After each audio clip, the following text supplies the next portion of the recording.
Olá a todos. O assunto da aula dessa semana é lançamento no vácuo. Eu vou falar de 3 tipos de lançamentos durante esse mês, que é o lançamento vertical, que nós vamos dividir em queda livre, ou ainda uma situação em que eu jogue um objeto para cima.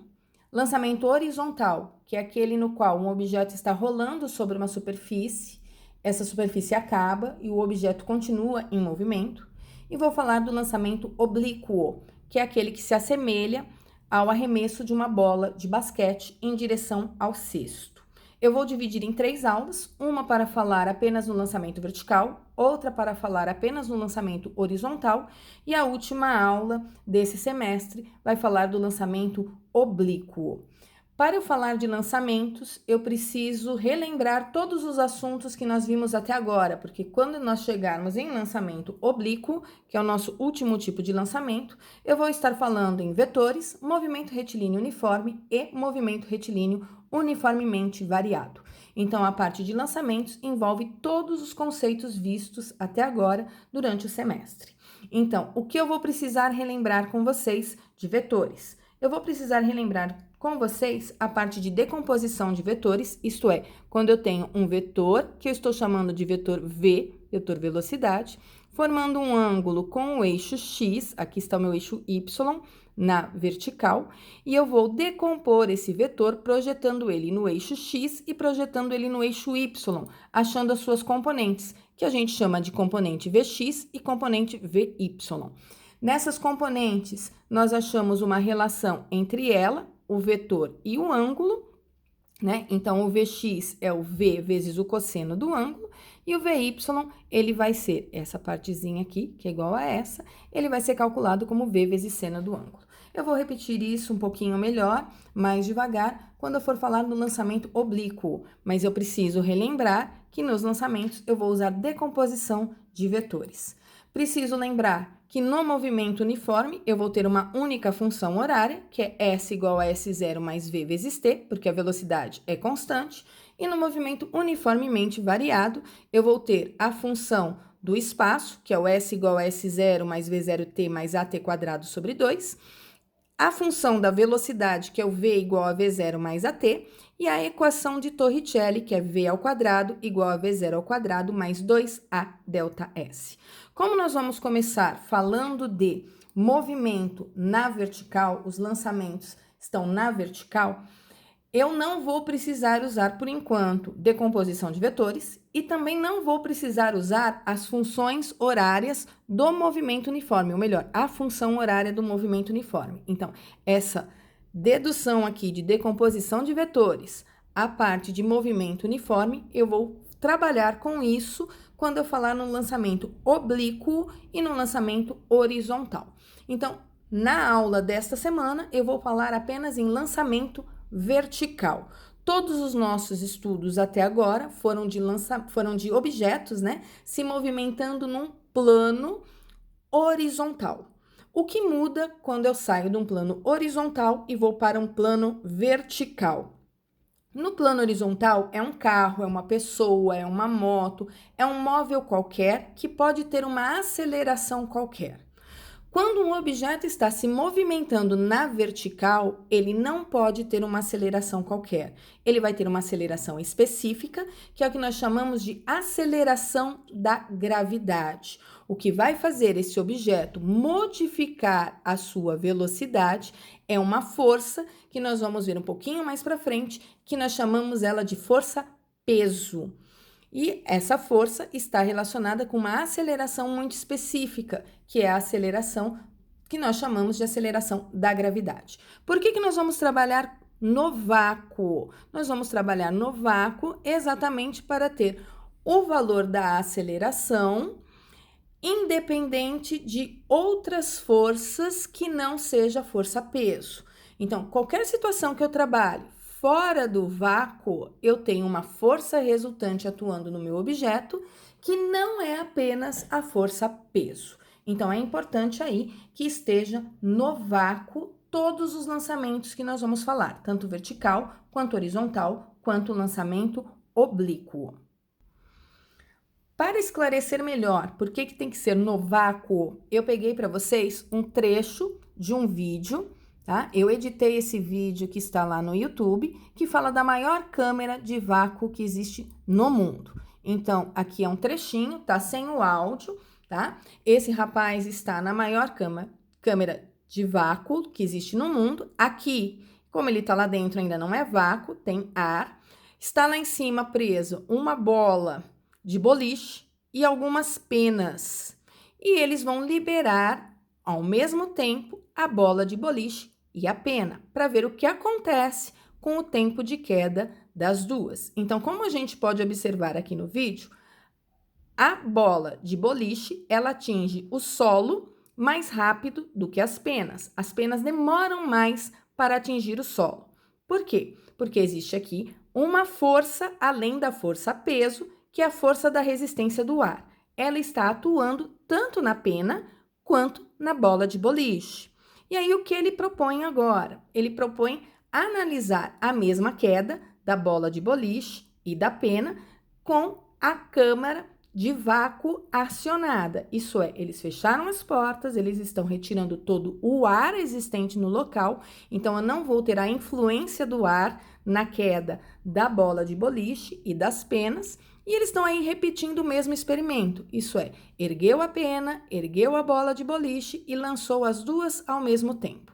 E aqui o vídeo está em câmera lenta, mostrando para nós que quando temos a ausência do ar, tanto a pena quanto a bola de boliche caem simultaneamente. Isto é, a queda dos corpos, isso é uma queda livre, no vácuo, não depende da massa do corpo. A bola de boliche tem mais massa do que as penas. Porém, na ausência do ar, as duas chegam ao chão simultaneamente. Então, no lançamento vertical, nós vamos analisar duas situações, que são os objetos em queda livre, e nós já sabemos que na ausência do ar, não importa a massa do objeto, eles caem ao mesmo tempo, a queda é simultânea. Com o ar, vai depender o tempo de queda tanto da massa quanto do formato do objeto, tá? Então, nós estamos desprezando o ar na resolução dos nossos exercícios, então nós vamos analisar movimento na vertical para baixo, queda livre, e nós vamos analisar situações na qual nós jogamos um objeto para cima, esse objeto vai atingir a altura máxima, onde ele para, e aí ele começa a cair, e ao cair ele está invertendo o sentido do movimento. No caso do lançamento vertical, ele é um movimento do tipo variado. Isso significa que vai ter uma aceleração. Na subida, a velocidade diminui com o passar do tempo. Ele para, na descida, essa velocidade aumenta com o passar do tempo. Então, tem um instante onde ele inverte o sentido do movimento. Ao invés de subir, ele passa a descer. Nós vamos usar no movimento vertical todas as funções do movimento variado, isso é, S igual a S0 mais V0t mais AT quadrado sobre 2, tá faltando um S0 aqui para mim, tá? Ou delta S igual a V0t mais AT quadrado sobre 2, lembrando que esse A é a aceleração da gravidade. No caso da Terra, nós vamos aproximar na maior parte dos exercícios para 10 metros por segundo ao quadrado. Nós vamos usar a função V igual a V0 mais AT para calcular velocidade, e nós vamos usar a expressão de Torricelli quando nós não quisermos envolver tempo nos exercícios que nós estivermos trabalhando. Como nós temos duas funções horárias para o movimento na vertical, nós vamos ter gráficos dessas funções horárias. Para isso, eu peguei um GIF que eu achei na internet que constrói o gráfico dessas duas funções para nós vermos como ele é feito no movimento vertical. Ele é semelhante ao movimento horizontal variado. A única coisa que muda é que a aceleração aí, no caso, é a aceleração da gravidade. Então, eu estou usando um simuladorzinho, um GIF, né? Que está nesse endereço aqui. E depois eu vou deixar para vocês lá no e-book um endereço eletrônico de um simulador de lançamento vertical, horizontal e oblíquo, que é o simulador do PET. Então, nesse videozinho que eu fiz do GIF que está nessa página da internet, o que nós temos? Nós temos gráficos de velocidade em função do tempo, à medida que o objeto sobe e desce, gráfico da aceleração em função do tempo. Vejam, ele sempre usa Y aqui em cima, porque na vertical o eixo que nós temos é o eixo Y. E ele faz o gráfico também da energia. Aqui, como eu editei para montar um videozinho para vocês olharem, eu peguei apenas os gráficos que me interessam: posição, velocidade e aceleração. Então, um objeto, ele foi jogado para cima, à medida que ele sobe, ele vai percorrendo cada vez deslocamentos menores, à medida que ele desce, esses deslocamentos aumentam, o gráfico da posição em função do tempo fica uma parábola.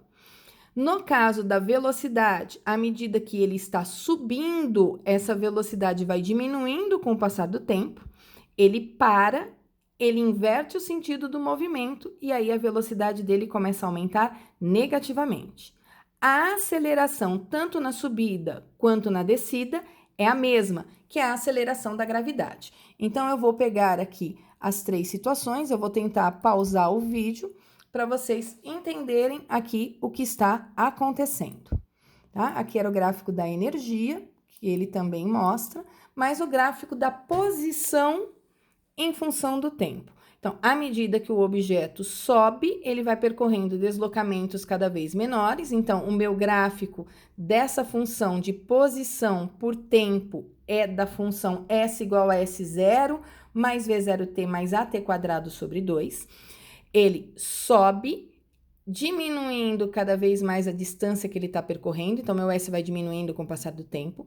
No ponto mais alto, que é o vértice da minha parábola, ele para e aí ele começa a descer. Primeiro percorrendo distâncias curtas, depois percorrendo distâncias cada vez maiores. Descrevendo aqui a parábola por completo nesse caso. Nós já fizemos gráficos de S em função de T para um movimento variado, mas aí era para uma aceleração qualquer. O gráfico da velocidade, só um minutinho que ele andou demais aqui. O gráfico da velocidade em função do tempo, que é este gráfico.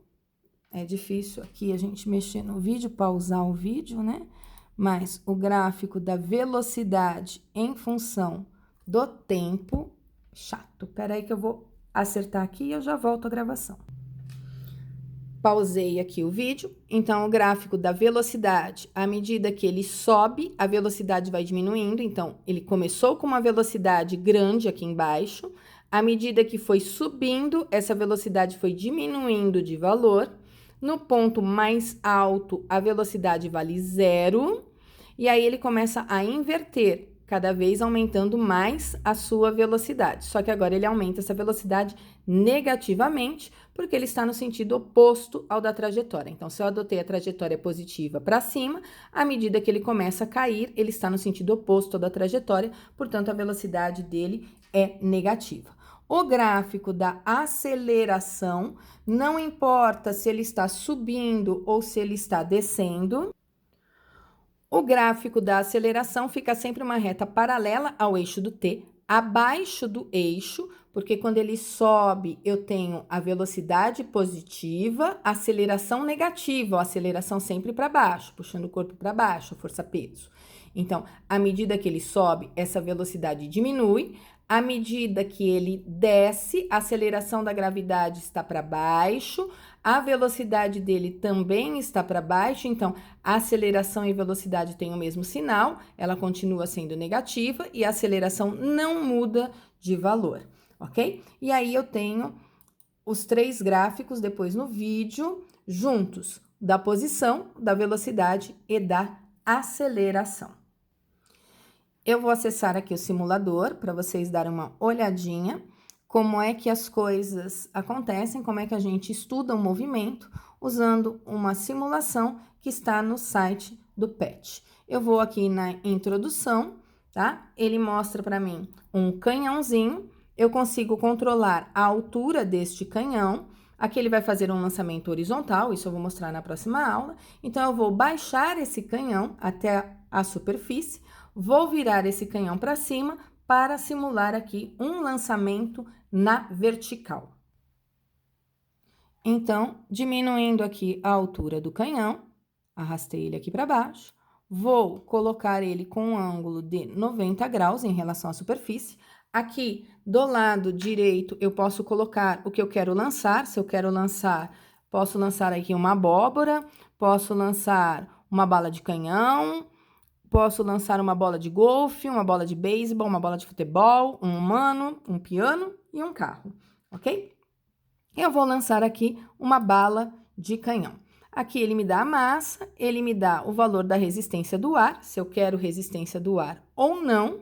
Aqui ele desenha para mim os vetores velocidades, componentes, se eu quiser, ou apenas a velocidade total. E aqui ele desenha o vetor velocidade e aceleração. Isso aqui é uma fita métrica, isso aqui é um marcador de tempo, marcador de distância, né? Distância horizontal e marcador de altura também. Então, se eu quiser, eu posso arrastar esses instrumentos aqui, olha, para o meu campo de trabalho, para o meu simulador e fazer aí a simulação que eu quiser, alterando massa, alterando o valor da resistência do ar, desenhando os vetores e fazendo as medições que eu quiser fazer. Estou deixando aqui no meu simulador uma velocidade inicial de 15 metros por segundo e aqui eu vou clicar para fazer o lançamento. Então, a bola sobe, vai até uma determinada altura, onde ela para e começa a cair. Posso apagar aqui a simulação que eu fiz, posso aumentar o valor da velocidade inicial, e aí quando eu aumento o valor da velocidade inicial, ele vai subir bastante, né? Agora eu dobrei o valor da velocidade inicial, eu não consigo nem ver a altura máxima que atingiu, e ela começa a retornar. Aqui novamente eu apago, e aí eu posso diminuir essa velocidade inicial, e quanto menor virar a velocidade inicial, olha, praticamente nem saiu de dentro do canhão para uma velocidade muito pequenininha. Então, para uma velocidade de 20 metros por segundo, ele vai subir, já não consigo visualizar, e ele vai voltar e cair. Se eu quiser, eu uso esse instrumento aqui para ver o tempo de subida e o tempo de descida, e nós vamos ver que o tempo de subida e o tempo de descida é o mesmo. Eu posso usar essa ferramenta aqui para descobrir a altura máxima que essa bala de canhão atingiu em relação aqui à superfície, o solo. Eu consigo medir aqui com esse instrumento quanto vale a altura máxima. Aqui está a leitura para mim.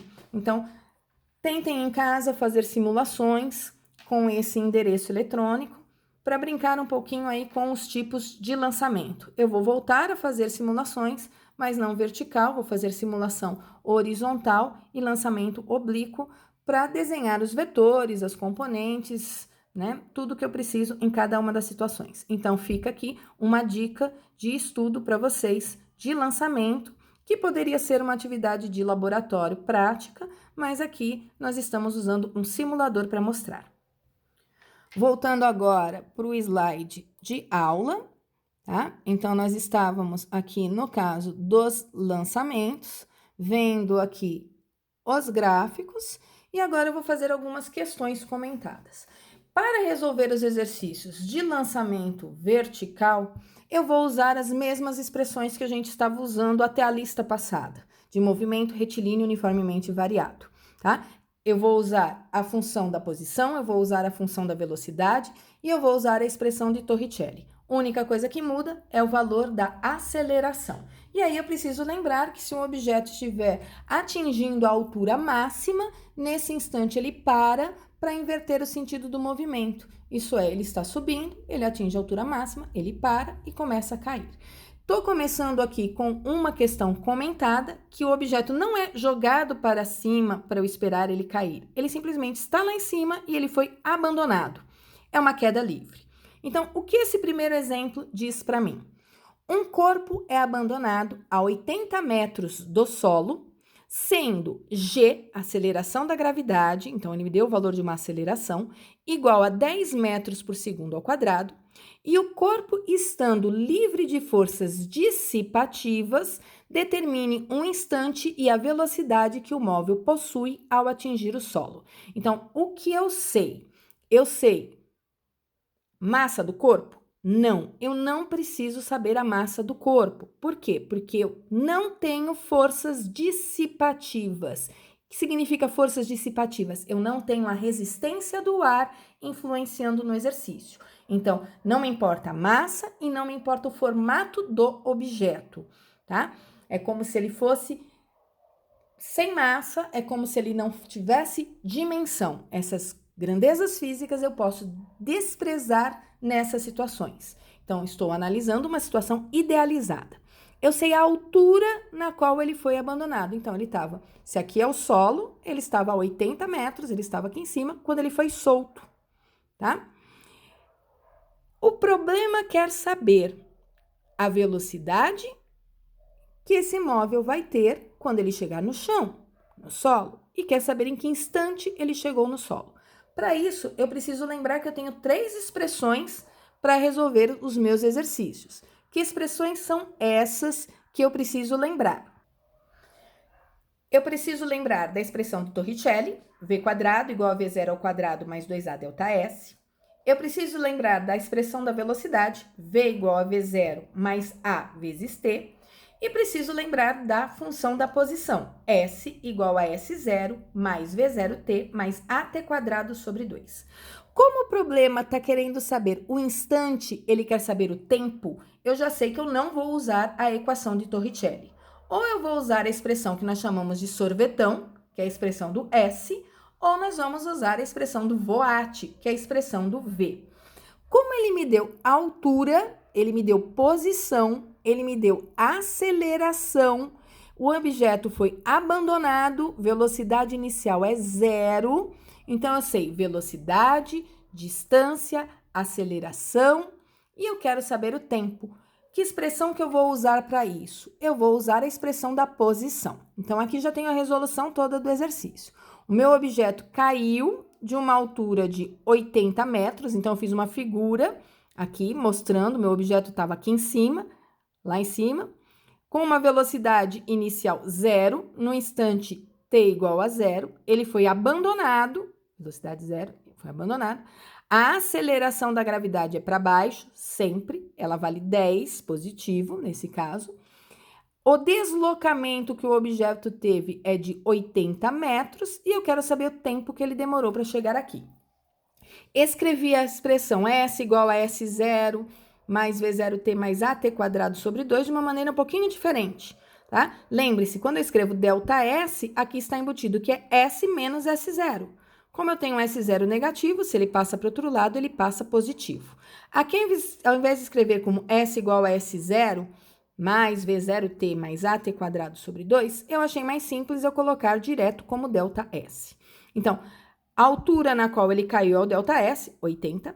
Velocidade inicial dele, se ele foi abandonado, ele partiu do repouso, essa velocidade inicial é 0. O tempo eu não tenho, é o que eu quero saber, um instante. Essa aceleração que aparece aqui para mim é a aceleração da gravidade, ela vale 10 sobre 2, e esse t é o que eu quero saber. Então, eu troquei as letrinhas que eu sabia de informação do problema pelos números.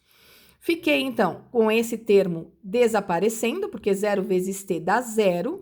Fiquei, então, com 80 igual a 10t quadrado sobre 2.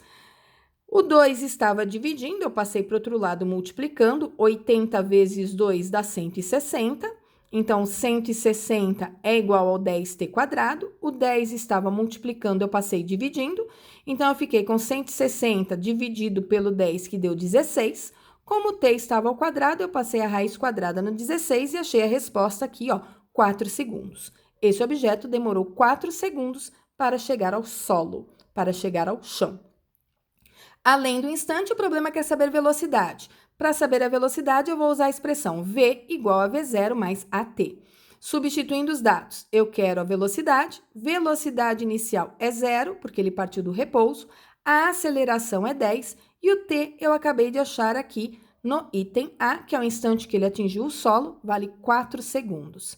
10 vezes 4 dá 40, somado com 0, continua 40. Então, ele chega ao solo com uma velocidade de 40 metros por segundo, no instante t igual a 4 segundos. Esse é o exercício mais simplesinho que nós vamos ter aí de movimento vertical, que é uma situação em queda livre, onde um corpo foi abandonado. Ele poderia não ter sido abandonado, ele poderia ter sido arremessado para baixo. Se ele tivesse sido arremessado para baixo, essa velocidade inicial não seria zero. Essa velocidade inicial teria algum valor, dependendo aí do modo como ele arremessou. Se o problema fala é abandonado, partiu do repouso, eu já estou admitindo aí uma queda livre, onde a velocidade inicial vale zero. Então, não é nenhum arremesso na vertical para baixo. Segundo exemplo, o segundo exemplo vem lá da UFMG, Universidade Federal de Minas Gerais, e ele diz o seguinte: um gato consegue sair ileso de muitas quedas. Suponha que a maior velocidade com a qual ele possa atingir o solo sem se machucar seja de 8 metros por segundo. Então, desprezando a resistência do ar, a altura máxima de queda para que o gato nada sofra deve ser. É um exercício de múltipla escolha, eu estou tirando aí as alternativas para a gente resolver o problema. Então, que informações eu tenho no enunciado do exercício que são relevantes para que eu possa resolvê-lo? Voltando no enunciado, o gato está em queda, é uma queda livre. Se ele está numa situação de queda livre, eu vou admitir, portanto, que a velocidade inicial dele é zero. Então, eu tenho velocidade inicial zero, porque ele começou a cair, tá? Como se ele fosse abandonado lá de cima. Ele chega no chão com uma velocidade que vale 8 metros por segundo. Então, eu sei velocidade inicial, eu sei velocidade final. Por se tratar de um gato, eu vou usar a aceleração da gravidade na Terra como 10 metros por segundo ao quadrado. Às vezes, o exercício não dá o valor quando é exercício de vestibular. Por quê? Porque o valor da aceleração da gravidade normalmente vem na capa da prova do vestibular. Quando ele não der o valor, se você quiser usar o valor da aceleração da gravidade como 10, você escreve no seu problema, admitindo-se G igual a 10 metros por segundo ao quadrado, e aí você resolve o problema. Nesse exercício, eu vou utilizar, ele não disse, mas eu acho que estava na capa da prova desse vestibular, eu vou usar aqui a aceleração da gravidade com valor 10, tá? Então, eu sei velocidade inicial, que é 0, sei velocidade final, que é 8, sei a aceleração, não tem resistência do ar, eu quero saber a altura. Como o problema não fala nada em relação ao tempo, eu vou usar para resolver esse exercício a expressão de Torricelli. V quadrado igual a V0 ao quadrado mais 2A delta S.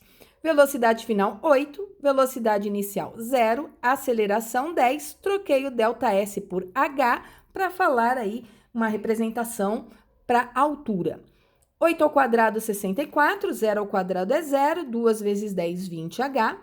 O 64 eu mantenho, o 20 que está multiplicando H eu passo para o outro lado dividindo, eu fico então com 64 dividido por 20, que vai dar 3,2 metros. Então, a altura na qual um gato pode cair, aí uma queda livre, sem resistência do ar, para ele não sofrer nenhum dano, ele tem que cair aí de uma altura no máximo de 3,2 metros. Na prática, a gente sabe que não é bem assim, porque tem a resistência do ar e outras coisas que nós também devemos levar em consideração.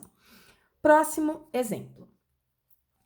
Um móvel é atirado verticalmente para cima a partir do solo, com velocidade de 72 km por hora. Determine. Item A. As funções horárias do movimento. Item B. O tempo de subida. Item C. A altura máxima atingida. Item D. Em t igual a 3 segundos, a altura e o sentido do movimento. Item E. O instante e a velocidade quando o móvel atinge o solo. Observação, adote G igual a 10 metros por segundo ao quadrado.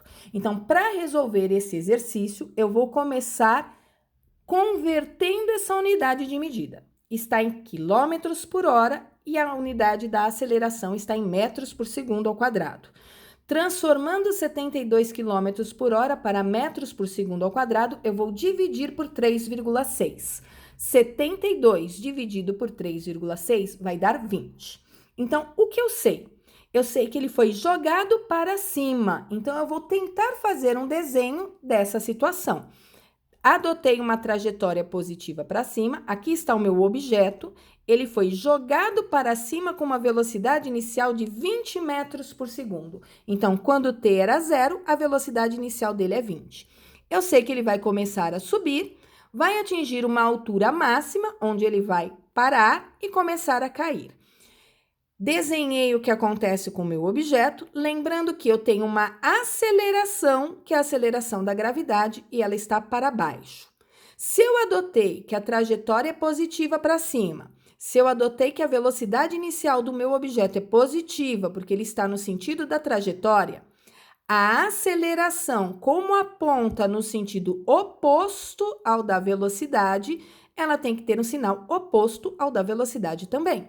Então, se a minha velocidade é positiva na subida, a aceleração aqui, para mim, aparece com um sinalzinho de menos. E eu não troco esse sinal na medida que eu resolvo o exercício, tá? Toda vez que um objeto for jogado para cima, eu sempre vou admitir que a aceleração da gravidade é negativa, tá? Porque, por hábito, eu sempre adoto a trajetória positiva para cima. Quando o problema me pergunta as funções horárias, o que ele quer saber como função horária? Nós só temos duas funções horárias. Uma é do S e a outra é do V. Isso é, eu vou ter que escrever sorvetão e vou ter que escrever voate para esse exercício. Se o objeto saiu do solo, partiu do solo, eu vou admitir que a posição inicial dele é 0. S0 é 0. Tenho a velocidade inicial, tenho a aceleração. Com isso, eu consigo escrever a expressão do sorvetão, a função horária do espaço, que é S igual a S0 mais V0t mais AT quadrado sobre 2. Aqui eu troquei o A por G. Como ele saiu do solo, o S0 é 0, esse termo sumiu. Troquei o V0 por 20, mantive o T, troquei a aceleração por menos 10. Por que eu pus o sinalzinho de menos? Porque ela está contrária à velocidade.